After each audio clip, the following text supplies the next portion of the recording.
Welcome to HDPP Live on a Wednesday night to the UK and around the world with photos, memories and friends. This is HDPP Live. How are you this evening? Are you all well?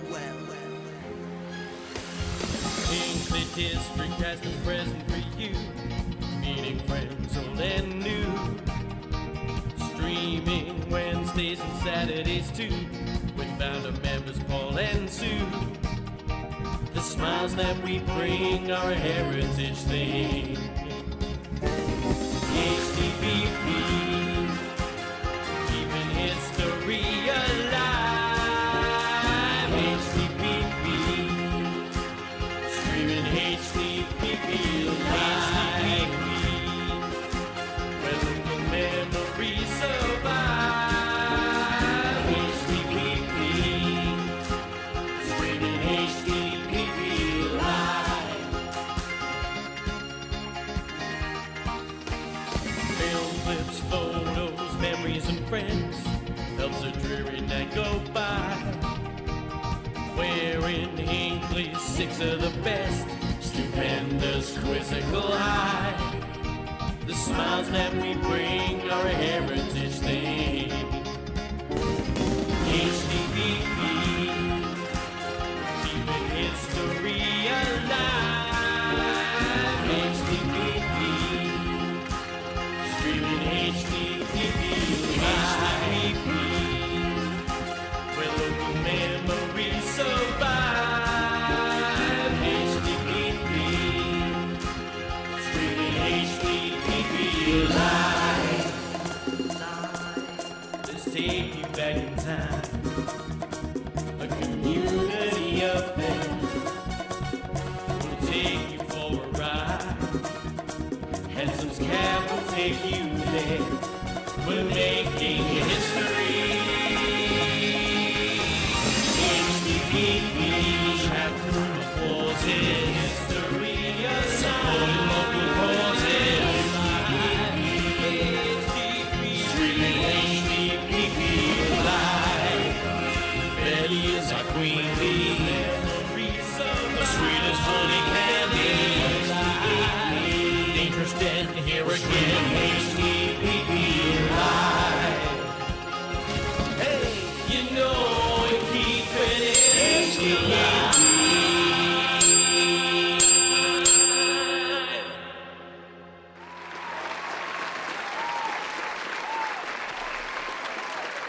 Oh my word, just as we go live, loads of lights come in and we have to go ding ding ding, you see. You're ringing my bell already. Good evening, welcome once again. It's a Monday night, it's so exciting. Well, that's what it says here on the script. It's so exciting, and thank you. Welcome along to Hinckley District, past and present live. Just something to watch on the old TV. Yes, keep that light bell going. Yes, welcome. It's brilliant. I love it when you do that. It's a Monday night. In fact, looking out over Hinckley this evening, it's a lovely sunny evening. I'm surprised some of you aren't outside lounging in your garden. I was really surprised this evening, actually, because the very first person, I think for the first time ever, was Jan Kirby was first on the doorstep tonight. So well done, Jan. I'm having to take tablets to relieve the shock. Lovely for you to join us first thing, and wonderful. And as you can already hear, there are lots of likes coming into the studio. Indeed, Carol Beasley's here, along with the crops. We know when the crops are in, which is always a good thing. And Queen Bee is here too. We never got to see Queen Bee at the weekend. Sorry, Mum. We got somewhat engrossed in things and one thing and another. We've run out of time. Good evening to Kevin Beasley as well. Great picture of you and your son next to that aircraft I seen earlier on. Well done. David Allen, all the way from Boston in Lincolnshire, is here too. Along with, and let me just show you, just so you see I'm not making this up, I'll show you the chat window as well. You can see, look, all these people. Mary Blake is here. Richard Raver Rocker is also here. Try saying that when you've had a few. Yeah. Also, Jeff Wallace and Anna. Anna, Jeff, it was lovely to see you at the weekend. What a way to come for a dental appointment. Thank you. But it's nice that you joined us for a little drinky poos round the club on Saturday lunchtime. That's always nice. Also, Ian Walker is here. Yes, he's getting all the press coverage just lately, so well done, young man. Yeah. Now then, Jan said, I can't hear you, but everybody else can. Jan, what you doing? Also, Jane Brown is here. Nice to know Jane. Looking forward to Thursday. Oh, that'll be interesting. My son, that's my brother. I meant that, Kevin Beasley as well. And so there we go. Look, busy as it is on a Monday evening. How has your weekend been? We trust it's been okay. We were very busy with different things. We were scanning on Saturday, of course, and then running around on a Sunday morning trying to get milk. That's another story too. But however, we all seem to be pretty well sorted now. And of course, we've got a lot to look forward to the next few weeks here on HDPP. Let me just remind you, of course, that Sellers Night. This is a sellout now. Really, all the tickets have gone by about 3. So as far as I'm concerned, it's a sellout. If you haven't got your tickets and you were thinking of coming, you might scrape by with the skin of your teeth to get a ticket, but they have predominantly all gone now. So there you go. That's going to be a week on Tuesday, a week tomorrow. Looking forward to that. Joseph and Andy's team looking after HDPP for the evening. We are so looking forward to that anyway. So that will be good as well. And of course, a word up about our social night on Wednesday night. This is going to be great. Now, I can tell you, I do know that Dangerous Dan is not with us at this point in time. He's having fun with his internet provider and he'd much rather go and complain to him. So basically, Dangerous Dan will be watching this, on YouTube, the recording a little later or indeed tomorrow, because he was quite annoyed that his internet connection would not be sorted until tomorrow. Anyway, never mind, Den, but we're giving you a good plug here. And you may have heard me on Saturday morning on FOSS 107 giving this a good old plug as well. We've got a 20-minute talk from Annabelle, that's Dangerous Den's granddaughter. Strange but true in World War II, and then straight into the to the nitty-gritty of a Burbage boyhood, or a boyhood Burbage. It's all the same, but it'll be good. And knowing Den, and you're going to find out how and why they call him Dangerous Den. So it's worth turning up just for that. And of course, on the night we'll be having a raffle and 1 or 2 little drinky poos. That'll be good as well. I think it's going to be really, really good as well. Good evening to Gary Betterley. By the way, they said the Froggies are here, or are they? It's very hot here. Yes, yeah. You lot are. We've got rid of the warm weather now. It's more acceptable, mate. I don't like the heat, not when it's like that. But white at the minute outside, lovely, perfect. But I know that you are somewhat perspiring out there in France as well. So, hey-ho, you just stick in there, matey, as well. Mary Blake said, we're really looking forward to these evenings, Paul. Great.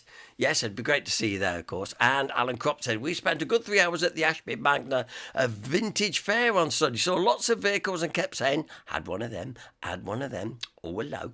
Absolutely. So I hope it all went off really, really well. In tonight's programme, well, I was debating what to show you tonight, so I'm going to keep under wraps just a little bit. But of course, we have our regular features. First of all, let me thank our sponsors, because I forgot to do this other week. Thank you, and another like. Keep the likes coming. Ring my bell. You know what to do. Thank you to those wonderful people on your screens who help HDPP come to you. Every week, as it were, as well. And for the benefit of those that probably not local, Jaspers, of course, do sell our range of HDPP goodies, as can be seen in the picture.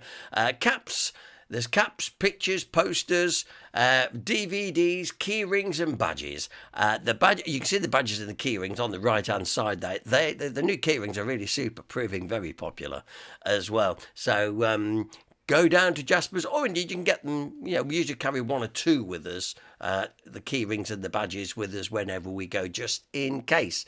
And as I say, thank you very much for Jasper's for doing that for us. Always well appreciated. Now, in a couple of weeks' time, we're going to be at the Great Meeting Chapel, Baines Lane, and this is open to everybody.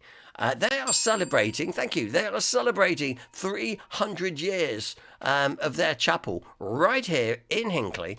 And they're opening their doors. They want you to come along. You can bring a picnic. If it's a nice day, you'll be able to picnic outside there on that lovely lawn. And also, even if it's a bit of a day, the rooms will be open inside, so you'll be able to picnic inside.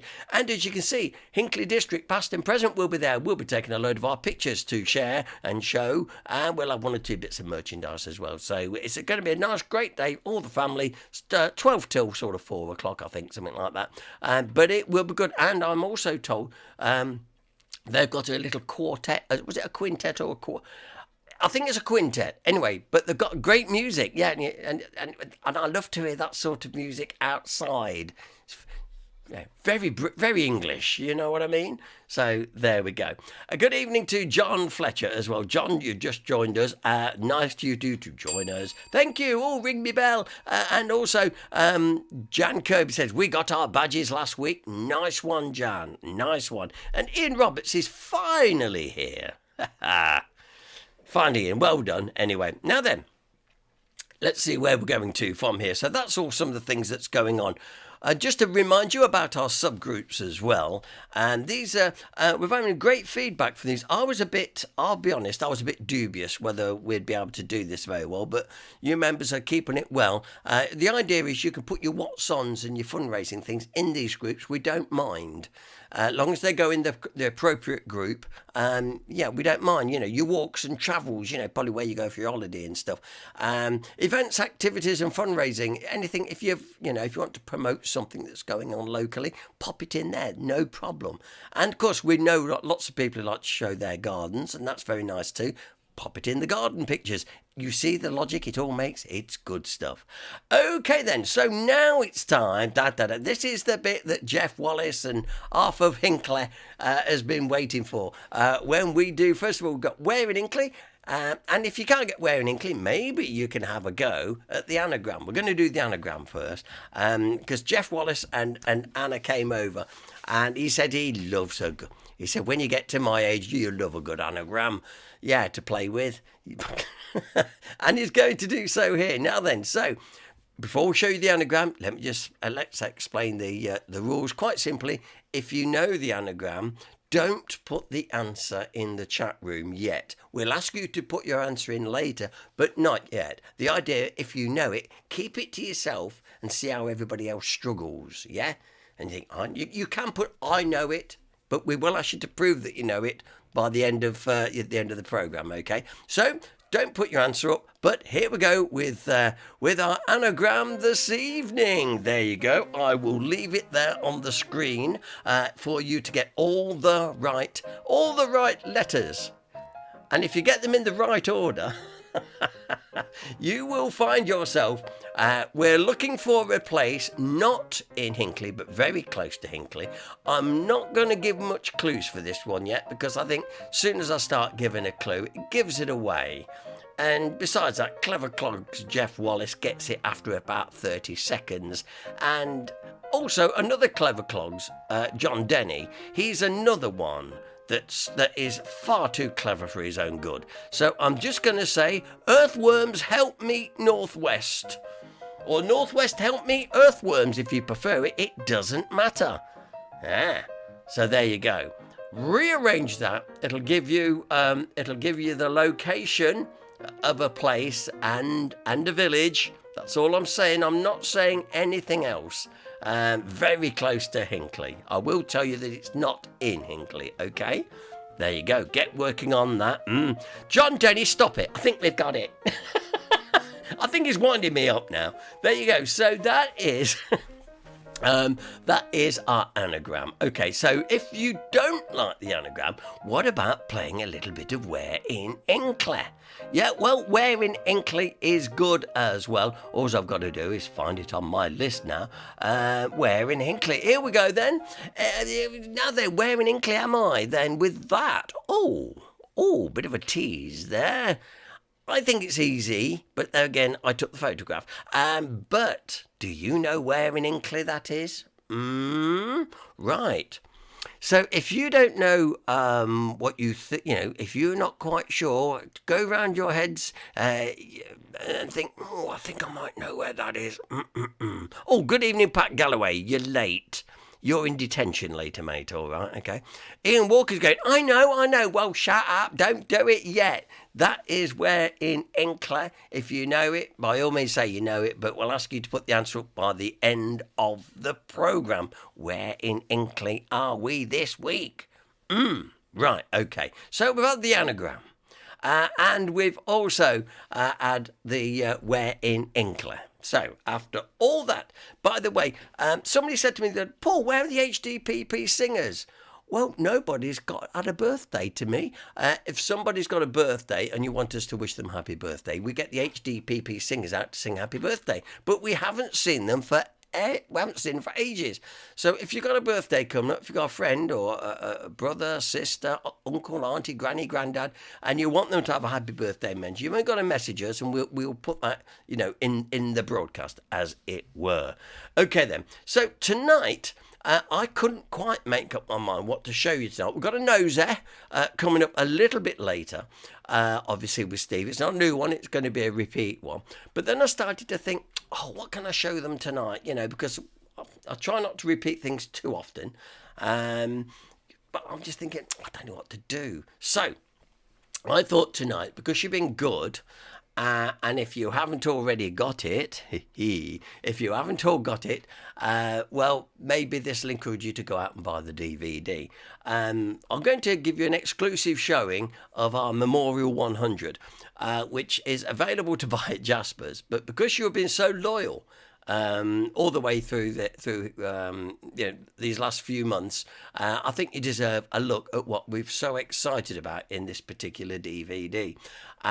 So I want you to settle back and relax and learn all about our wonderful Town War Memorial, the story behind it. And then when we come back, we'll recap Where in Hinckley. We'll also recap the anagram. While you're all working on that, I've just before I play the thing, by the way, I've just got to say, people said, it's my birthday next month and it's Marie Crop, so we can have Marie and Jan's happy birthday next month as well. It's the same with Ian Walker. Clive's birthday on Thursday. Well, I tell you what, Clive, it's your birthday Thursday. Well, I'll tell you what then, because one is feeling really generous tonight. Clive, especially for you, let's bring on the HDPP singers. Happy birthday to you. Big boy. Happy birthday to you. Handsome boy. Happy birthday to Dear Clive. you. Happy birthday to you. You see, I knew you'd miss them, and the lads are all okay, and they love singing happy birthday. So there you go, Clive, for Thursday. That's for Mary, of course, and there you go. Look, you're getting all your happy birthdays in now. Carol Beasley said, mine's on the 7th of July, and it's Kevin's this week. Well, we'll backdate that one. 7th of July would have been my mum and dad's wedding anniversary. You see, certain things always stick. There you go. So happy birthday to all of you. Sit back and enjoy this very informative film. It's about 40 minutes long, so it'll give you a chance to catch up with things. Sit back and enjoy our most recent production of the Memorial 100.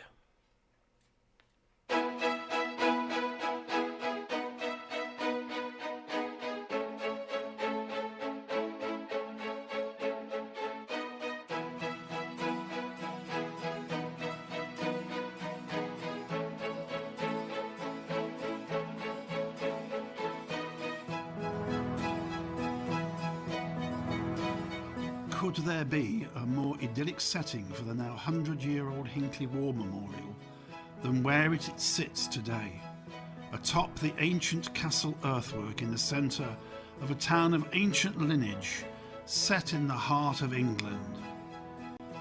1,000 years of history in one location, the subjugation of a people and the creation of a nation, the cataclysmic rendering asunder of the families and communities of that nation in the face of the dirty devices of war.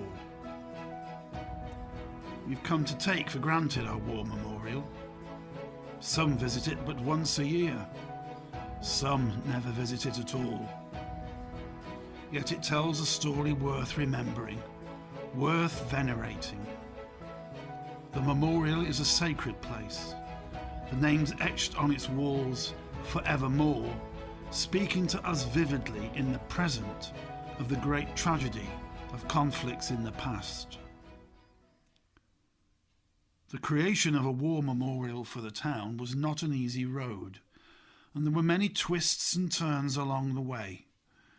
Indeed, places like Burbage, Earl Shilton and Stoke Golding all had memorials before Hinckley did. The mounting casualty lists every week in the Hinckley Times, the military funeral processions making their way through the town to the Ashby Road Cemetery, the number of wives dressed in widow weeds, the number of bereaved mothers, fathers, sisters and brothers, known through church and chapel, social and sporting institutions, and of course the workplace. These all touched the lives of everyone in the town. Out of a population of 21,000, nearly 3,000 were engaged on some sort of active service. The factories were given over to the production of military socks, military underwear and boots for the Russian army. The arrival of Belgian refugees, having escaped untold horrors in their native land, and the staging of the ubiquitous Flag Day for war charities, prisoners of war, disabled soldiers and sailors, nation-states like Serbia, these all reminded the townspeople on a daily and weekly basis of the struggle of the war. The work of the War Relief Committee and the military tribunals held in the council offices, the collection of separation allowances received by mothers and wives to help feed hungry and breadwinnerless families, the increased employment of women in our local factories, the imposition of food control measures in 1917, and warnings of the likelihood of air raids formed the very warp and weft of daily life in the town. Hardly surprising then that in common with every other town and village, thoughts moved towards how to collectively remember the dead. A War Memorial Committee was established in January 1919 and would sit until the 16th of January. We appear to have a little bit of a technical itch there. We don't know. I don't know why. All of a sudden, the picture's gone. What's that all about? What's that all about? I will try and see if we can sort that out, ladies and gentlemen. Bear with me just one moment. Oh, yes, we have. Please accept my apologies. I don't know why that is, but we will give you... I will start it from here. Here we go. The chairman of the committee was Mr. George Cholerton, a local boot manufacturer, governor of the grammar school and chairman of the Urban District Council from 1919 to 1923. Secretary to the committee was the town clerk, Mr. Arthur Shirley Atkins. The questions facing the committee were of great magnitude. Where practically in the town should a war memorial be situated? What kind of war memorial might be possible? Which names should go on it? Who should be invited to unveil it? Could enough money be raised to create a fitting memorial? And surprisingly but critically, did the local people really want a memorial? In answer to the first question, when the committee began its deliberations, there were few sites available in the town. The committee considered a memorial in the road, in the marketplace, where the old lamp standard had stood for several years. For some critics, this was a paltry monument for a place like Hinckley, and others predicted that a monument here would cause trouble in future years. Concerns about the width of the carriageway that would be left to traffic eventually caused the demise of this idea. There was the prospect of acquiring property in the borough, which needed to be bought and demolished to create a space for a 20-foot-high monument. The cost of the property, £28,000, would prove to be beyond even the committee's greatest fundraising efforts.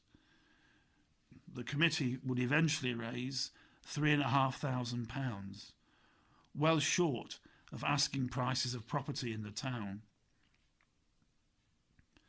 Property in Regent Street was also thought to be acquired for the same purpose, but then the idea was shelved again.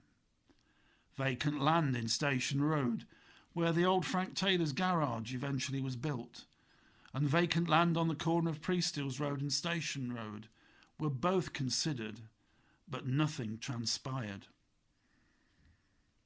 All these deliberations weighed heavily on the resources of the time spent by the committee on its task, with no useful outcome. The committee also considered the possibility of opening a children's ward at the Cottage Hospital as a war memorial, but felt that the priority had to be a memorial in the town first. There were several consultation meetings held at the drill hall on new buildings and in the council chamber in Station Road. The public were asked for their opinions at these meetings, but all that resulted were expressions of exasperation at the lack of real progress. One of the committee members even went as far as to say that the public had become apathetic about the prospect of creating a memorial in the town. While deliberations continued, of course, national events took their course. The inauguration of the cenotaph in Whitehall and the burial of an unknown warrior in a tomb in Westminster Abbey gave remembrance a sharper national focus. Locally, people could not wait whilst the committee met. Local churches created their own memorials and unveiled them. The first temporary public memorial in Hinckley was a floral cross of Candidium lilies that was created in 1919 for Hinckley's contribution to National Peace Day on the 19th of July. It was designed by a local florist, Mr. Charles Holden of Queen's Road Nurseries. One of the Holden family, Percy Holden, had fallen in France with the Leicestershire Regiment. The first stage was to build a wooden frame 7 feet high, which was then placed in the borough outside what is now the National Westminster Bank. The cross was then mossed over in order to take the floral mountings. 3 local gardeners, Mr. George Gayton, Mr. Arthur Eames and Mr. George Malin, began the painstaking task, which took 2.5 days, of placing 5,000 lilies onto this cross frame. They were assisted by members of the Hinckley Sweet Pea and Rose Society. Messrs. Pick, King, Bass, Biddle, Bromley and Stokes all took a turn at making the cross outstanding. They were up at 5 a.m. on the morning of the 19th, putting the final touches to this cross. The flowers had all been donated. The cross was surrounded by a fence, and a Union Jack was flown at half-mast near the cross. The following inscription was placed at the foot of this floral cross: "In grateful and loving remembrance of Hinckley men who fought and fell in the Great War. They gave their lives that we at peace might live. They gave their best, that we our best should give." The Hinckley Times confidently declared that nothing more beautiful had ever been seen in the district. During the day, relatives of the fallen brought wreaths to place around the cross, and again the Hinckley Times reported that there were many who broke down with the grief and emotion when laying the wreaths, in the knowledge that many men would not return to the town. Amongst the floral tributes placed at the foot of the cross was a wreath of beautiful red roses sent by the Hinckley Federation of Discharged Soldiers and Sailors. The cross was left in situ in the borough for several days, and people from Birmingham and all parts of the Midlands came to view it in those following days. To mark the 19th of July in 1919, a peace festival was organised. They were, of course, commemorating the signing of the Treaty of Versailles at the end of June of that year. The 11th of November 1918 had merely been an armistice, a truce of sorts. In Hinckley's Peace Festival, over 1,500 officers and ex-servicemen were feted on the day, and the floral cross formed one of the centrepieces of the event. There was a large march from the grammar school field down to Coventry Road, passing through the borough. The cross was erected again in July 1920, as Hinckley still had no permanent war memorial. Meanwhile, Burbage, Shilton and Stoke Golding would all have their war memorials built and eventually unveiled. Yet Hinckley had still made no progress on its war memorial. The Women's Bible class of St Mary's Parish Church ran their own fundraising campaign from November 1919. The aim was to raise £1,500, which was eventually achieved. On Saturday, the 28th of September 1920, they unveiled their Peace Memorial, which in essence became Hinckley's first permanent war memorial for the whole town, and its avowed intention was to be a memorial for deliverance and peace.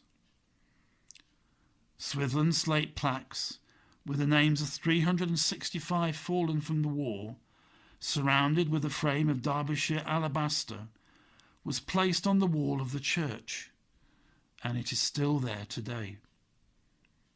The memorial was unveiled by General Lord Horne, who had commanded the British First Army in France from 1916 onwards, a very distinguished guest. Inscribed on the bottom of the memorial were these words: "Greater love hath no man than this, that a man lay down his life for his friends." The Bible class were also able to pay for oak panelling on the walls of the chancel in the church and oak screens elsewhere. The other great achievement was the reredos of solid English oak, with carvings of Jesus and the 12 apostles, all the figures being coloured and gilded. Meanwhile, the deliberations of the Town War Memorial Committee continued.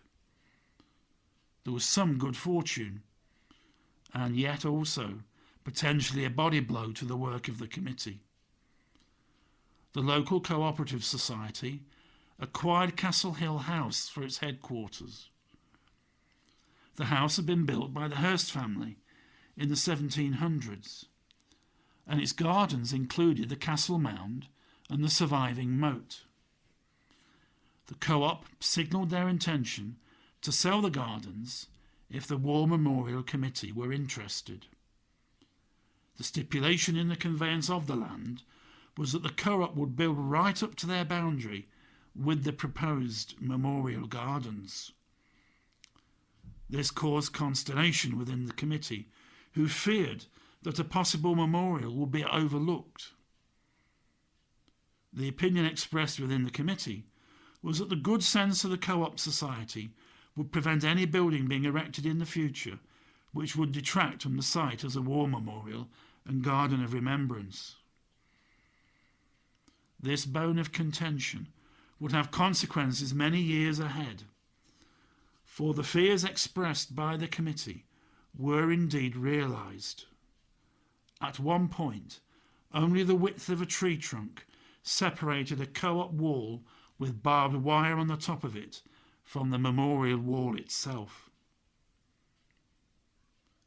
The committee did buy the land, however, and engaged an architect, Mr. John Alfred Gotch of Kettering, who himself had lost a son in the war, and Mr. Gotch's partner, Mr. Charles Saunders, and they put forward a design with costs. It was also significant that land surrounding the castle mound, previously landlocked, was made available to the committee. Miss Marjorie Payne, of Daniel Payne hosiery factory family, was prepared to donate some land she held in what was called Argent's Field, adjacent to the castle mound. A piece of the vicarage garden was purchased from the ecclesiastical commissioners, and land was given by Mr. Thomas Baxter of the Hinckley Times, which helped to create a path from Hill Street. In total, the land acquired amounted to 1.5 acres in size. Mr. Gotch had already been advising the committee in relation to the previously proposed works in the borough and marketplace, so there seems to have been no architectural competition as to who should be the approved architect. This must have been due to the amount of time the committee had already taken over its deliberations. Whilst these plans were moving ahead, there was also the addition of the services of local engineer Mr. S.J. Walker, because of the need to pour concrete into unstable subsoil on the site. However, the fundraising effort almost came to a standstill because of a post-war slump in the hosiery trade and a series of strikes in 1921 and 1922. Workers in Hinckley were out on strike for 6 weeks. They couldn't afford to contribute to the fundraising efforts of the War Memorial Committee. The plight of the strikers' families was such that there was a national appeal to help the families financially, reminiscent of the miners' strikes of the 1970s. The committee ploughed on in the face of all these obstacles. The question of whose names should appear on the memorial was left by the committee to Mrs. Ida Pilgrim to organise. There were already, of course, the names on the Peace Memorial in the parish church, but Mrs. Pilgrim organised an appeal for any others to come forward for inclusion. A list was printed and placed in the window of the council's gas showrooms in Castle Street. In the end, a further 22 names were considered and accepted for inclusion on the memorial panels. This too would have consequences well into future years, for when the records of the war were examined carefully and many records became available digitally, it appeared that several names had been left off. When it became clear that the committee could go ahead with the plans for the Castle Hill site, the question of an unveiling of the memorial took precedence. Mrs. Pilgrim was adamant that the relatives of the fallen should have a leading, if not the leading, role in the ceremonies. From her work, she knew that at least 3 mothers in Hinckley had lost 3 sons in the war. The committee as a whole favoured a military person. Sir Douglas Haig, Earl Haig, the British Commander-in-Chief, was approached, but he declined the invitation.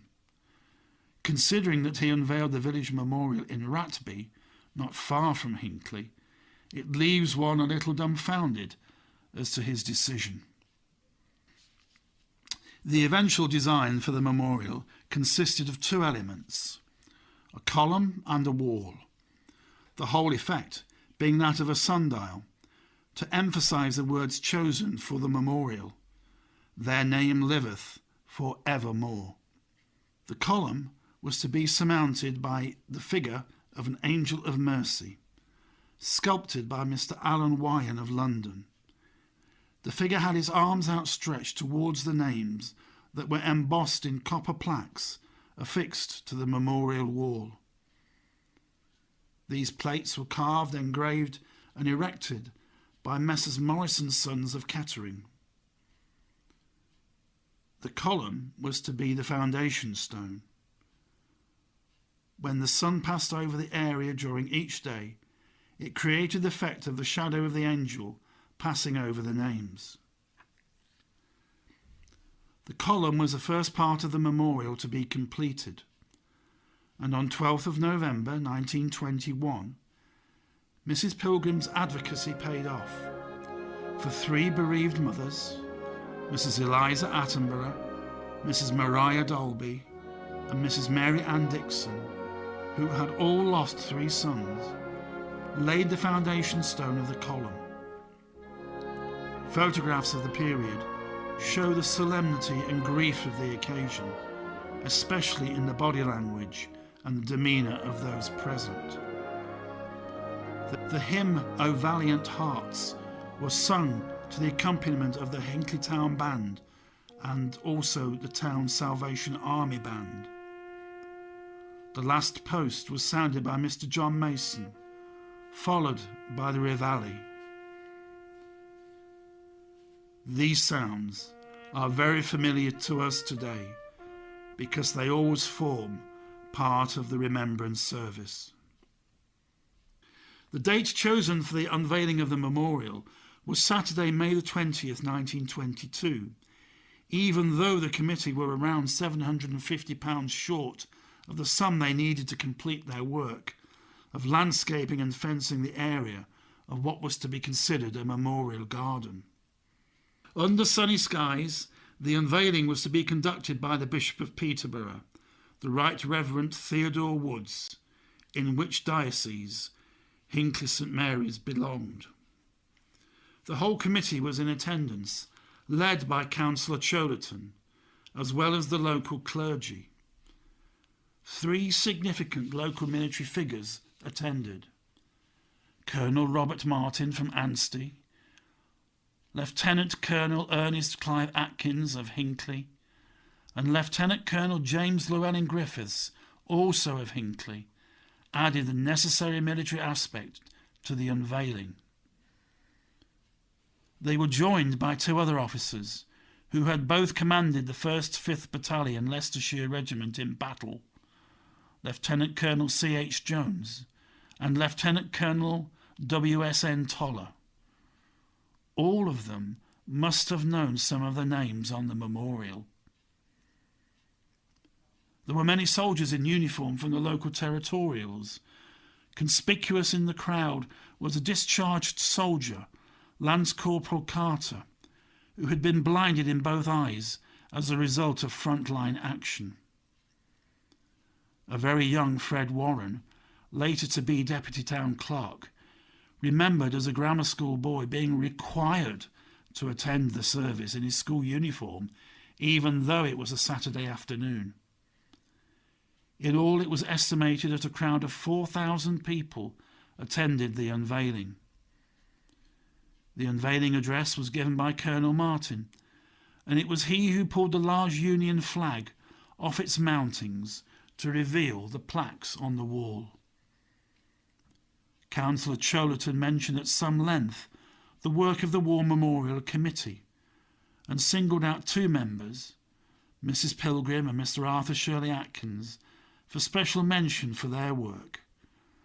The latter was noted for his optimism during 3 years of deliberations by the committee. The Bishop of Peterborough, in his dedication address, apologised for having to leave early, as he was expected elsewhere. He likened the creation of a garden and a wall as suitably emblematic of the planting of peace across the world. The architects and the sculptor were also prominent in the proceedings. Floral wreaths were then placed on the memorial by the dignitaries, followed by the bereaved relatives, families and friends. The principals then made their way back to the church for some refreshments and a muffled peal from the bells of St Mary's sounded out across the town. A retiring collection was taken on the day, which raised £68 towards the memorial costs. The Hinckley Times were on hand to record the event and produced a series of postcards that have become collector's items. In the weeks that followed, the War Memorial Committee worked hard to raise the rest of the money required for the landscaping and fencing works. When the committee wound up its work, the Urban District Council took on responsibility for the memorial in perpetuity and for its ongoing maintenance. The arrangement was by covenant, but in the War Memorial's Local Authorities Powers Act of 1923, it became a statutory duty. This obligation was further embedded in the Local Government Act of 1948. The area became a haven of peace, and initially there were services around the anniversary of the unveiling. The programme for the service held on June 12, 1927, included a series of hymns and a collection for the local branch of the British Legion, the leading ex-services charity formed in 1921. The major commemorations at the memorial tended to take place near or on Armistice Day, whatever day the 11th of November landed on. If it happened to fall on a weekday, local factories closed so that the workers could attend the service at the memorial. Remembrance Sunday as we know it was a post-Second World War creation to embrace both conflicts, not just the 11th of November. The advent of the Second World War from 1939 to 1945 presented the Council again with the task of recording the casualties of the war and memorialising those names.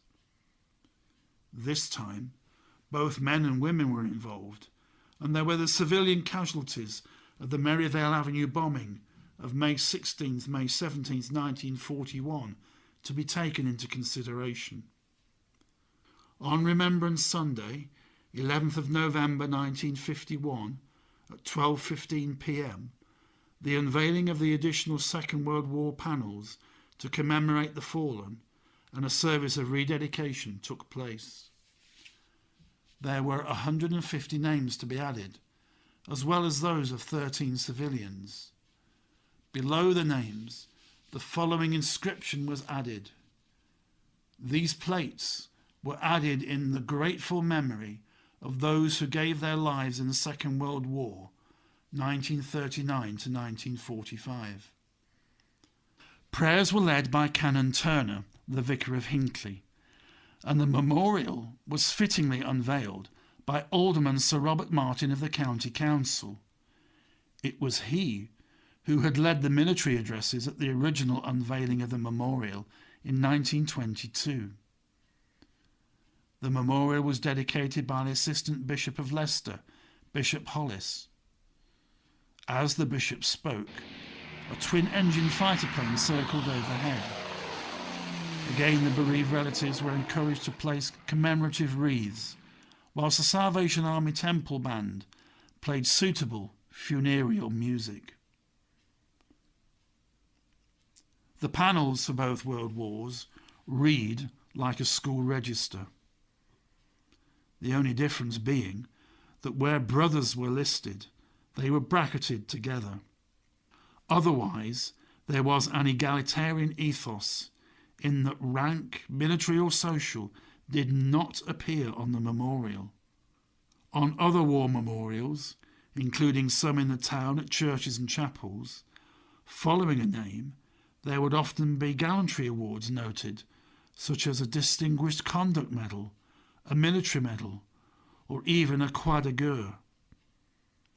This was totally absent on the town memorial. The memorial, of course, was a centrepiece of formal remembrance occasions, but also a place for private visits, for thought and contemplation. Following extensive research during the 1990s into the names on the First World War plates, utilising the now published casualty lists, rolls of honour, details available from the Commonwealth War Graves Commission, and the advent of family history websites on the internet, it became clear that names were emerging as casualties that did not appear on the memorial. A 13-year campaign was conducted by myself to get these missing names added. I am always asked, how could so many names be missed off the original panels? To which my honest answer is that we do not know. What we do know is that the original War Memorial Committee did advertise for names to be included, and that some names were even rejected. It's possible that in the time that elapsed from the end of hostilities in 1918 to 1922, when the memorial was to be unveiled, people and families may have moved on. That this happened a second time around, with names of the casualties missed from the Second World War, is baffling. However, the evidence presented to the Council eventually persuaded the production of addenda panels which were added in 2005. These included names of service personnel lost in conflicts since the Second World War. The Commonwealth War Graves Commission has many addenda panels on its major memorials, so the practice is very common. The research into the First World War names was published on the website of Hinckley District Museum in a document called Nobody Told Us. Armed with a copy of the document, a visit to the War Memorial becomes so much more poignant when the stories of the fallen are read and contemplated.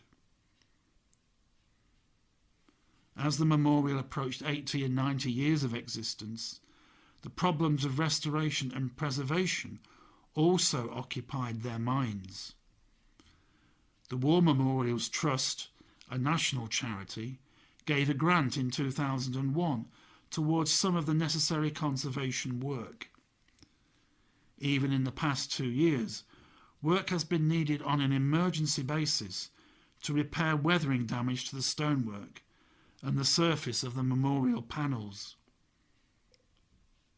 To date, though, certain features of the memorial, like the finials, the decorative vases on top of the memorial, have never been replaced after they were lost to wanton vandalism. Vandalism at the memorial has been an ongoing problem and was particularly prevalent in the 2000s, when it seemed that the vandals acted with impunity. Not only were the war memorial panels scratched with graffiti on a regular basis, plaques were stolen and benches were trashed, and also the Angel of Mercy, in her lofty eyrie, was not left undisturbed. The 15-foot column was scaled so that with a black marker obscene graffiti could be daubed all over the figure. At the height of the vandalism, one young person went to the police to confess to the acts of desecration at the memorial. This person had not actually committed any act of vandalism whatsoever. It was merely an act of bravado to boost their street cred with their mates.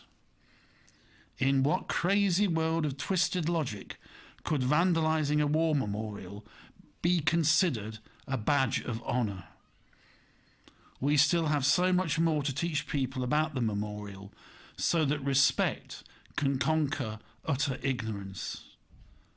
Thankfully, this little girl, whenever she is taken to feed the ducks, insists on also visiting the memorial, in her own words, to say thank you to the brave soldiers.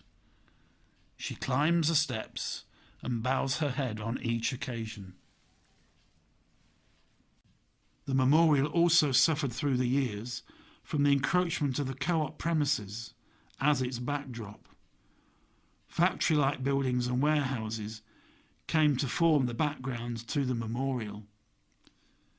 In later years, when these disappeared, a wall was built right up to the memorial wall itself.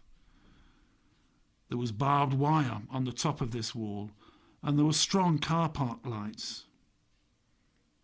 Today, the whole of the rear of the memorial is a car park, and so greenery has been allowed to establish itself once again. Nevertheless, the Green Spaces Department at the Council have sought to keep the area landscaped, and suitable park benches and handrails leading to the memorial have been put in place so that it is still possible for people of all ages and all abilities to participate in remembrance at the site. The historical research on the names on the memorial has exposed what is invisible to the naked eye, namely that there is a veritable spider's web of family connections across the names, not just brothers, but fathers and sons, brothers-in-law, uncles and nephews, and nieces, cousins, colleagues from the same places of work, recreation and worship. There is a vibrancy to the memorial that research has revealed. The collecting of photos of the fallen in recent years has brought forward the faces of the past. For the first time in 2021, in a DVD collaboration between myself and Sir and Paul Gardner of Hinckley District Past and Present, the names, accompanied by the photographs, were read in their entirety. This was the first time that the complete list of names was read. The memorial is inextricably linked to the war graves in Ashby Road Cemetery. The drumhead service in the cemetery in August 2014 ensured that all the graves of those fallen were commemorated at one time and in one place. There is so much more for future generations to be learnt from the background to the names on the memorial. Whenever we stand at the memorial with our own relatives' names as part of those serried ranks listed on there, or maybe as newcomers to the town who benefit from its excellent facilities and geographic position, we all share a duty to remember. As the philosopher once said, war is not made up of glories, but of innumerable tragedies.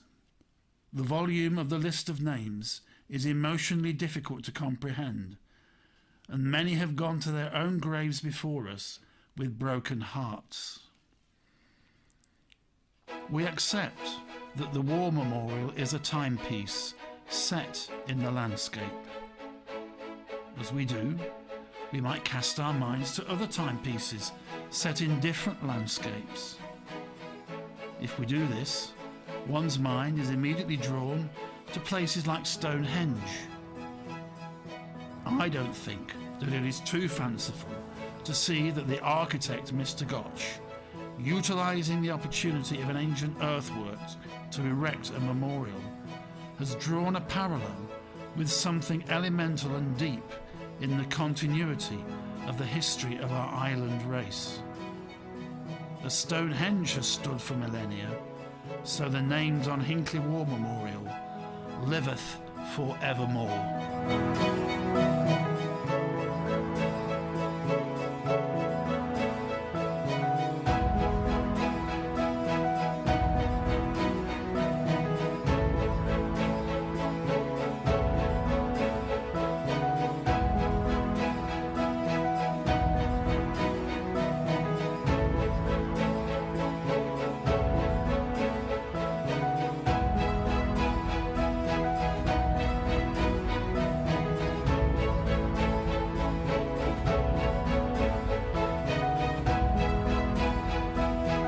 And there you have it indeed. What about that then? Sorry about the little technical itch at the beginning. I don't know what that's about. I'm going to have to examine that file because obviously that wasn't there originally. Don't know where that's come from. Welcome back. Here we are. That was a special screening of our Memorial 100. And a lot of people actually commenting on that one. That's it. Yes, there we go. Lovely. I'm glad you enjoyed that. Of course, we won't be screening that again probably till towards Remembrance in November now. But I thought it was nice to just show you that tonight because it was just something different which we could do on a Monday night. Now, listen, how are you doing with some people getting the Where in Hinckley, some people getting the anagram. I think some people are getting it too right. They're too clever. They are.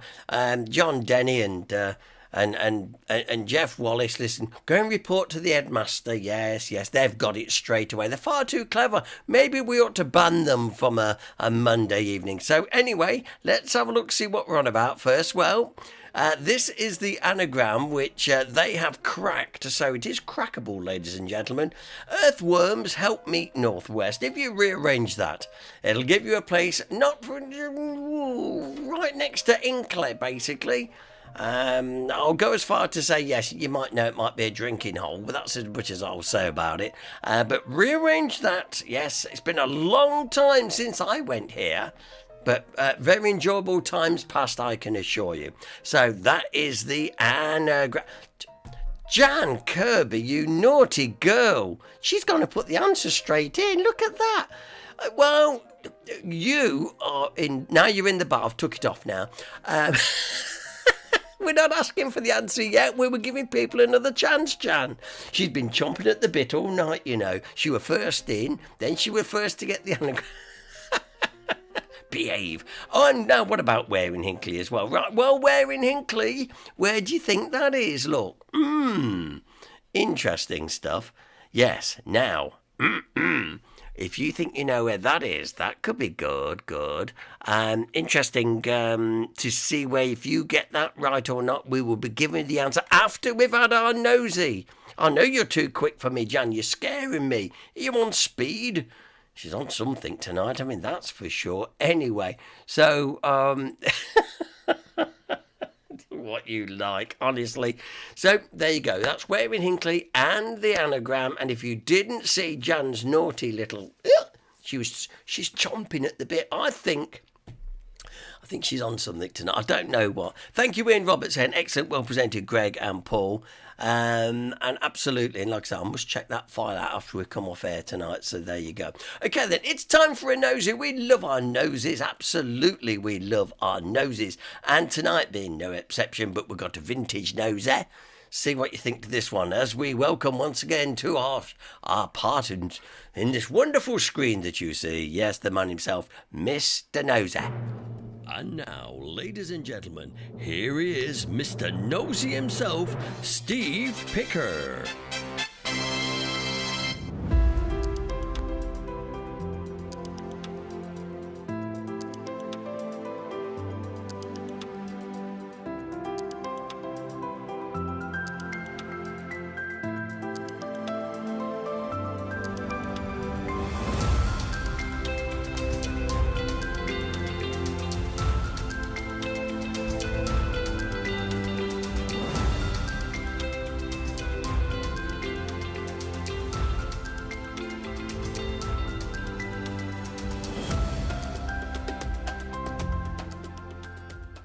Hello and once again welcome to Let's Explore. My name is Steve and that is Delighted Dave. Now you're thinking to yourself, what's that long yellow thing that Dave's holding? Well, that, believe it or not, is a set of drain rods. And I know what you're thinking straight away. You're thinking you're standing in water and Dave's standing there with drain rods. What's the dealio? Well, I'll tell you what the dealio is. What it is, we're standing in Grace Dew Brook. Now the former Grace Dew Priory is just over there. You've got the Ashby Road that connects Loughborough Shepshed to Ashby. Then you've got the Priory on the other side of the road. What it is, me and Dave came down here a number of weeks back now and we were looking for a medieval sewer that where the outfall was in this brook. Now we found it, but it's been modernised. You'll see what I mean when we get there. Now the interesting thing is, and this is where the drain rods come in. Hey, up here we go again. Indy Andy Jones in it. Now, what the dealio is, we found a pot inside the culvert. So that's what the drain rods are for, because this pot is either Ming Dynasty or Minging. So we're going to retrieve it, and also we're going to find what remains, hopefully, of 2 mills. Now, one of these mills that was on the priory site is medieval. The other one, which is in this brook down yonder, is newer, maybe built in the early 1700s, but we don't know anything about it. We don't even know if there's a trace of it, so that's why we're going to go down there. And also, before I get you over to the maps, just want to say a big thank you to Billy Newton, who's just met us down here. Now, Billy's a local lad, and it's unfortunate, it's a shame that he couldn't actually be on the video, but he's had to get back. He's having a shindig at his house tonight for his 30th birthday, so hope it's a good night for you, and don't drink too many Kronenbergs, do you know what I'm saying? Other beers are available. Right then, let's get over to the maps and show you the dealio. Right then, so this week we're back down at Grey Stew, and you know, I've been down here time and time again, but you know, it's the gift that keeps on giving. And as you can see there are 3 coloured dots. Now, the first site that we're going to look at is a really old sewer that belonged to the priory, which you can see there in the centre of the screen, that looks like it's been lassoed, but that of course is a footpath that goes round it. Now, the sewer is marked as the yellow dot. Then we'll go to the blue dot, which is a mill that I only found out about yesterday morning, that we don't know anything about. You know, we don't even know any dates on the place or anything. And then finishing up, we'll go to the red dot within the boundaries of the old priory itself. Now, we're told that there was a former medieval mill there, and what we did find, although there wasn't an awful lot, was very interesting, I thought. Anyway, without any further ado, let's go and have a nosy. You know the dealio by now. And also, if you can hear some crunching in the background, that is my lovely other half, Vanessa, eating some crisps. Are they nice? Lovely. There you are, you heard it here first. As long as the juice is worth a squeeze, eh? Right, let's go and have a nosy. Right then, so just there, you can see that white fencing. That is a lane that goes to Belton. We just parked up there in a lay-by. But just there, look at this. We actually just walked by it. Because we're daft, didn't we, Dave? Yeah. That there, see them pipes? They're modern, obviously. That is part and what remains of a 13th century sewer from Grey Stew Priory. Now, just up the bank, you see that? That's the bus stop, the famous bus stop that's apparently haunted. Do you know what I mean? So, up here, there's a pot. Is it still there, Dave, the pot? Right, so as you can see, you've got these 3 clay pipes around about 12-inch diameter, or 300mm.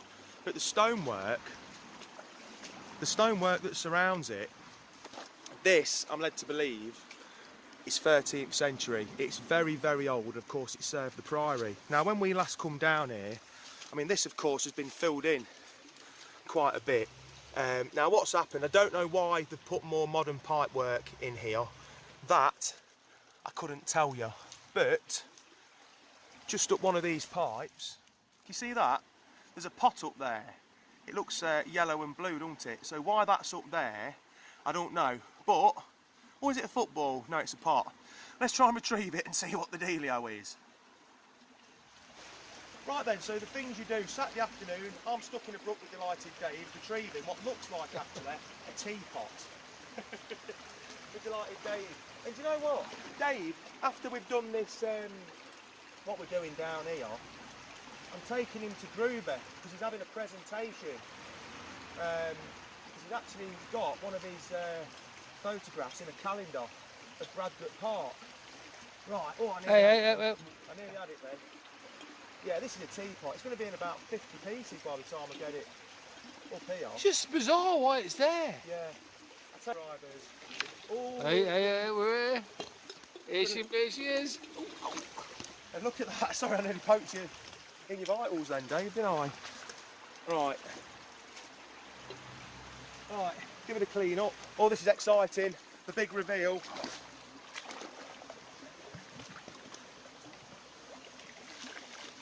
Right. So what do you make of that then? I'm amazed.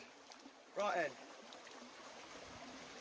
St Michael, suitable for microwaves, dishwashers, ovens and freezers. So was Marks and Spencer's around in the 15th century? Yeah, That's what we want to know. This would have, so in this condition, it's actually worth around about £1.86 and a half pence.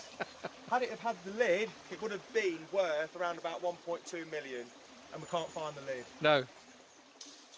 So there you There you go. Right.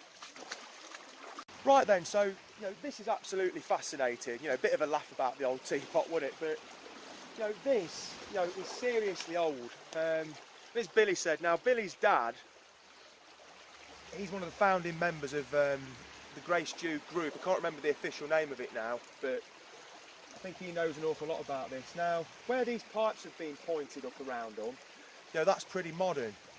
But certainly, you look at this old stone here, that is seriously old, that is. So yeah, 13th century, and carried all the poop from the priory. It's dare to say, Dave, there weren't a lot of fish in here back then. No. Right, let's go and find what remains of this more modern mill, which is downstream here, more modern than the medieval one over there, which we'll show you. Right then, so with this explore, I feel like we're back to his roots, Dave. Proper Indiana Jones in it, in the undergrowth. There's some barbed wire here, bud, just watch that. Bloody hell, so this mill that we're going to look for, I really hope there's something left of it. Even if it's just a brick, a sluice would be nice. Now this mill, I know absolutely nothing about it, I can't find anything about it online. All that I know is it's not on an 1884 map, but it's on an 1815 Ordnance Survey map. So it's very old. It's not as old as the other one that we're going to show you, but fascinating. I really hope we find something, Dave. It could be 1600s, this mill. We really don't know, but it stood about here in this heavy undergrowth. But we'll go in the water first, because usually you find remnants, don't you? Usually you do. On this occasion, I really, really hope we do. Ooh. Shite. Right then, what you're looking at here is an 1815 Ordnance Survey map, courtesy of Old Maps Online. And, as you can see, within that circle there, it does say mill. Now, I knew nothing about this mill until the morning of making the video, because Billy said to me, he said, oh, there's a newer mill, and I thought, is there? Well, I couldn't find it on the 1884 Ordnance Survey maps on the National Libraries of Scotland. So I thought, yes, there is some 1815 maps. So I got them up, and it does indeed say mill there. Now, of course, this map is a little bit faded because, it's over 200 years old. Absolutely fascinating, these are, aren't they? But, we went down there to see if we could find a trace of it. Now, unfortunately, there isn't an awful lot, but Billy did send me this very interesting diagram. So look at this. Right, so this is a LiDAR map that Billy has quite accurately drawn on. Now, that blue circle is the old mill pond. The red square is where the mill was. The little green line next to the blue circle is an old road bridge. And to the south, you've got a dark blue line. That is apparently the feeder stream for the mill. Now, I've got a confession to make here, because between the blue circle and the blue line at the bottom, you can just see there a big embankment. That is the former Charnwood Forest Railway. Now, me and Dave had a look there yesterday, and Dave said, look at this, and there's a dilapidated old brick culvert. Now, looking at this diagram that he sent me, because I didn't realise that the mill was being fed from the south there, where that blue stream is at the bottom, the other side of the railway. Now, I think that brick culvert that I didn't film was part of the old mill workings, supplying the water to the mill. So I'm a bit gutted about that, to be honest. But I thought that the main brook to the left, to the immediate left of the blue circle, the Grey Stew Brook, I thought that was the main power. But apparently not, looking at this. But yeah, cheers for that, Billy. Anyway, this was a big help. Helped me understand this area a lot more. And hopefully it's helped you watching it as well understand it a bit more. Right then, so you know me, we've been a bit disappointed. We've not found an awful lot of this mill, but what do I always tell you? What do I always say to you? I always say, even if we just find one brick, well, fortunately, we've found one brick. Now, to me, that looks like a really old brick. That's a red engineering brick, and I would say that is part of this old mill. And I found it in what we think might be an old mill race leat channel. So there you are. I'm pretty much sure that is part of the old mill down here. But yeah, disappointed, but We didn't blank because we found a brick. Right, let's do it. Right then, so, you know, that mill that we've just tried to locate over the road, you know, we found one brick. I'm pretty certain that that red engineering brick was part of the mill. But, yeah, we've seen it on the old map. But now we're going to go and see if we can find anything to do with this medieval water mill. Well, to be honest with you, we know there's something there because we've already seen it. Billy, he showed us, didn't he, Dave? Yeah. So it was fascinating. But show him the shovel. Now, Dave thinks he's going to have that off me, but he's not having it. It's mine. It's mine, my precious. Old digging shovel. Yeah, so we're going to try and clear a bit of it because I think what's left there is part of an old leat. It looks like a leat, doesn't it, Dave? Yeah, so, it does. But, you know, Grey Stew, it's fascinating. And what I love about this area, you've got the canal, you know, you've got the railway, you've got the modern transport here, and sandwiched between it all is Grey Stew Priory. So it's the gift that keeps on giving, really. Right then, so just there you've got the Grey Stew Brook and the famous stepping stones that everybody enjoys walking across, don't they? Now just here, I didn't know this until earlier when we was down here with Billy. See here, got a bit of a bank here, look. Now apparently this is the mill stream, or the mill race, and of course this leat that we think that Billy's found anyway, that is just over yonder in there. So as you can see, this is a bank, this is an earthwork. Now you've got what remains of a big old boundary wall in that edge line just there. But what we're going to go and look at is in there. It's quite exciting this, isn't it, Dave, I think? Yeah, it is very exciting. But yeah, this here, this is a bank, and would have been, we think, a mill race here connecting to the Grey Stew Brook just over yonder, near where the canal embankment was actually. So let's go and have a look down here for this leat. Oh, I love these explores. Right then, so you've got the Priory just over here, having my left shoulder, and then just here, got a bit of a gap in the edge there. Well, you can't really see it from here, so we'll go in there. That's where what we think is a leat remains. Now there's old red Tudor brickwork, that's what Billy was telling us. Well, we actually seen it earlier, but it's absolutely fascinating. So we'll take you in here and we'll see what we can see of it. But you know, I love this stuff. Here we go again, Dave. Indy Andy Jones in it. On a Saturday evening, the sun started going down quite quick. Oh, hey? Yeah, it is, isn't it, mate? Right, so just over here somewhere. Right, this is it. This is what we think is a leat. It's definitely not part of an old wall. So just look at that. So at the minute, you can see a bit of a channel. It doesn't look like much, does it? But what we're going to do, I mean, it's darker in here, isn't it? Because we're in all this undergrowth. But you'll see shortly some old brickwork. Right then, so Dave's just trying to get rid of some of this undergrowth. And as you can see, we've got old brickwork here. Now, the Grey Stew Brook is over there. Now, what we think is a leat here, I think this has been filled in an awful lot over the last few centuries, I imagine. But just look at this here, and to a lot of people, you might think, oh, you know, there ain't an awful lot to see, but this is, for me, this is fascinating. Now, when you look at this though, Dave, this brickwork don't look that old though, does it?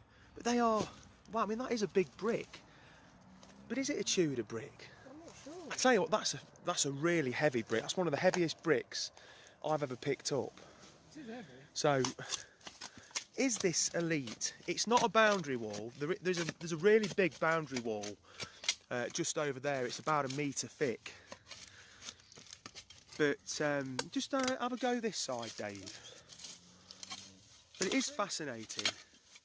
So I think because the brook flows that way, I think there was a diversion round here, and there was a mill race here, and this being the leat, and I think, I mean, obviously it's all changed now. There's a bit of a bank there, through there.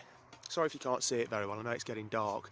But I think in this vicinity, this is where the mill would have been, and a wheel fed by this channel. Now, the only thing being, this isn't a very big channel, it's not a wide channel. Then again, there weren't, you know, mills that I've looked at, the leats ain't always that wide, are they, Dave? No, because they've got to guide the water down. Yeah. Speed them up.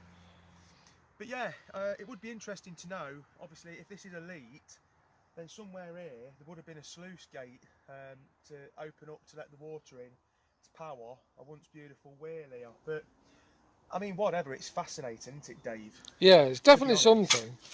I mean, I tell you what, just get the phone down here and film that.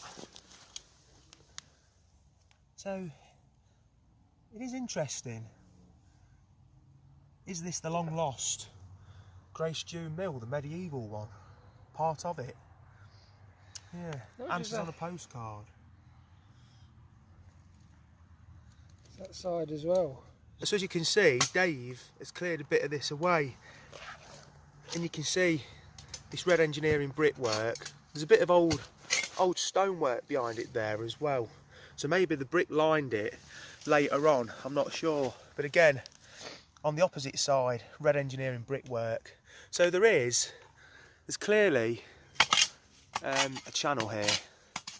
And for me, it's diverting water to a water mill, that's what I think. Go on, Dave. It's about time you did some shoveling work, buddy. Oh, it's the stone here. Yeah, that's right, it does. Well, like I've just said to the viewers, I think, you know, the last bit I've just looked at, the stone behind the brickwork by the looks of it. So, it's like time team, isn't it? You won't get Tony Robinson down here, would you, doing this? So the Fascinating. Right, well I hope you enjoyed this little video of our little mooch on a Saturday afternoon / evening. Enjoyed this one, Dave. We've not seen an awful lot, but I think what we have seen, apart from that one brick down at the other mill over there, has been quite fascinating, to be honest with you. And we retrieved that teapot, didn't we? yeah, we retrieved the teapot. What do you reckon to that? What you seeing now? What you seeing? See, there's some stone down here, Dave, look. Look to your right, there. There. Yeah, where your torch is. Yeah, I can see it here. Yeah, but it's covered in ivy, isn't it? I'm thinking whether this here Yeah. is the mill pond. Possibly. Well, the tail race is going to be over there, isn't it? Yeah. If the wheel was like we think it is, around near where your arse is now, then anyway, supposed to be ending the video. Anyway, if you did enjoy this video, please like, subscribe and share. And I will be seeing you at the next one. And do you know what? I don't know if this video qualifies as a I can't believe it's not nosy, because I don't know how long it is. Well, if it's over 10 minutes long, it's a whole lot of nosy. See what I did there? AC/DC and all that. And that is courtesy of my Vanessa. She come up with that. Right then, I'll see you at the next one. Bye. Say goodbye, Dave. Goodbye, Dave. Goodbye. See you later. Bye. And there he was, gone our Steve on one of his many, many noses. And as you can already see, people in here in the chat room appreciating Steve. And there's been a few comments going in while we've been running that one as well. Steve promises me that there will be a new nose for our next broadcast. So thank you, Steve. And also this very day, I've sent Steve some dates for future social nights when he can choose to come and preach to his disciples, to his to his followers, which I think will be good. So Steve will let me know, and then of course I'll let you know. So that'll be Steve Picker, Mr. Nosy, live. Yeah, in the coming months, as soon as we've got a date set out, no problem there. So there you have it. Okay, that's good. And like I say, Steve intends to do a follow-up to that one because he knows a little bit more about it, which is good. Knowing a bit more about it, what about knowing a little bit more about where in Hinckley? Yeah. So where in Hinckley, this is it. So if you want to put your answer in now, you can do. Jan, steady. If you know where in Hinckley this is, now is the time to put it in the chat room. Let's see if anybody gets it. Where can you see that particular little bit of interesting brickwork, actually, for a factory front, I would say. Hey, look at John Denner. He's so quick with his answers coming in, but he's so slow with his book. Listen, yes, top of Wood Street. Yeah, it's Wood Street indeed. Absolutely right, ladies and gentlemen. Carol says Wood Street. Wood Street, said David Allen. Yes, and Jeff. Well, yeah, you've all got it right. It is, of course, Wood Street. There you are. There's the wider view, just to show you exactly where we were. Can I put on it now? Yeah. Jan, what is Jan on tonight? Jan, we need some more of that. definitely, probably speed or something. So, well done. Like I said, it's all for a bit of fun. That's what we do it for as well. Now then, yes, well done, Jane, as well. The lamppost gave it away, said Jan. I can't say that, Paul. You can't say that on air. Now, let's move on then. So from where in Hinckley, we were also, of course, playing our anagram question. And I know... Oh, David Blower, where you been? We're nearly finished now. I love it. Okay, then. The anagram question. Earthworms help meet Northwest. Come on, then, Jan. Put it back in again. I know John Denny will, and so will Jeff. Give me the answer then to the anagram question. Earthworms help meet Northwest, and the answer coming up in just a few moments' time. Oh, Pat Galloway gets in. Wentworth Arms, Elmsthorpe. Yes. John Denny, correct. Yes. David Allen, oh no, he's talking about the lamppost. Jeff Wallace, the Wentworth Arms, Elmsthorpe. Yes, absolutely. That's where the anagram was tonight. Yes, the Wentworth Arms in Elmsthorpe. That is where we were with the anagram this evening. Well done. Yes, Jan's in there at the end, so that's it. Cool. What a night. What a night. A bit of a busy one. I've got some technical issues to sort out now with that film, which is really concerning, but I'll be doing that. Just to remind you, like I say, Wednesday night we're at the Greyhound. Hope you can come along because we've got our Dangerous Den. He's going to be there again. That's going to be a great night. A Burbage Boyhood or a Boyhood Burbage, whichever way you want it. Either way, it'll be nice on Wednesday. Free admission, everybody's welcome. And as I say, we always had a raffle as well for our fundraising things. And then don't forget, Tuesday, a week tomorrow, when we'll be visiting, we'll be the guests of Joseph Barsby and the staff or his team round at Sellers. So we're really looking forward. Really looking forward to that. I'm just laughing because Kevin Beasley just put we went referring to the Wentworth Arms. We went there for dinner yesterday. Still didn't get it. Well, doesn't matter. Listen, great. So, Marie and I will be there, says Jan. I think this is for Wednesday. That's good. Yeah. And Kath Denny said, was there when I grew up in Elmsthorpe, so that's why it didn't take so long. Well, this is it. We just want a book for... All I want for Christmas is a Hinckley book. An Hinckley book written by John Denny. Well, can always hope, can't you? Okay, there we go. Lovely. So, until, of course, next Monday night, when we'll have other things lined up for you tonight and whatnot. I like Jane. You're honest. You see, Jane says, I got Potter's Marston out of the anagram, but nothing else. How did you do that? Interesting stuff. Anyway, we'll be back on Monday night. Hope you can join us then. And once again, we'll have another Nosy. We'll have another Wearing Hinckley. And we'll also indeed have another anagram. I've got to work harder at these anagrams. You lot are far too clever for your own good. So until next Wednesday, remember to keep it live and to keep it HDPP. And I'll see you then. Till then, take care. Ta-da. Live.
or we're low.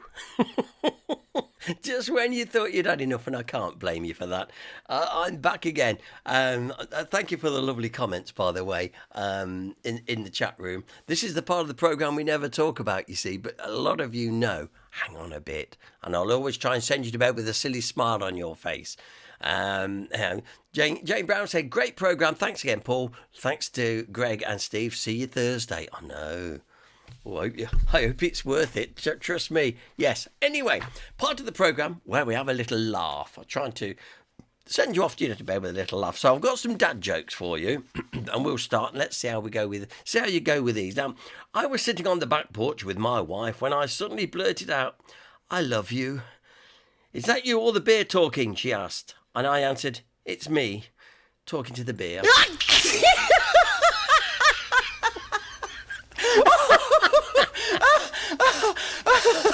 I'd say that's a man joke, isn't it? That's a man joke, definitely. Anyway, my wife gave me an ultimatum. Her or my addiction to sweets. The decision was a piece of cake. I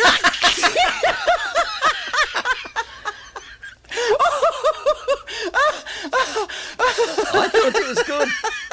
It's just the looks I get from Mrs. G from across the other side of the table, you know.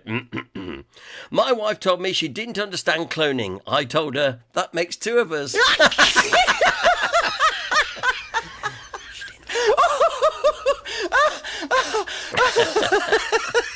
I think my wife is putting glue on my antique guns collection. She denies it, but I'm sticking to my guns.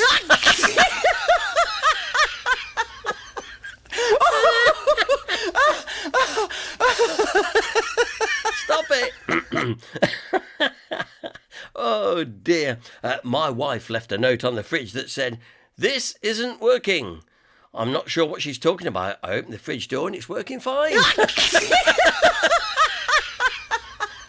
Nearly done. Nearly done. Oh dear. I just got my doctor's test results and I'm really upset. Turns out I'm not going to be a doctor.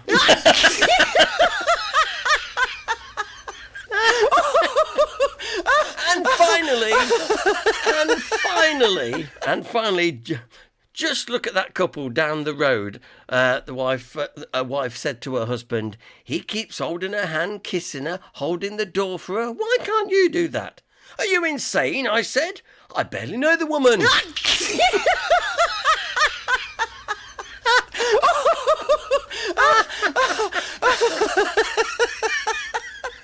I love it. I just love it.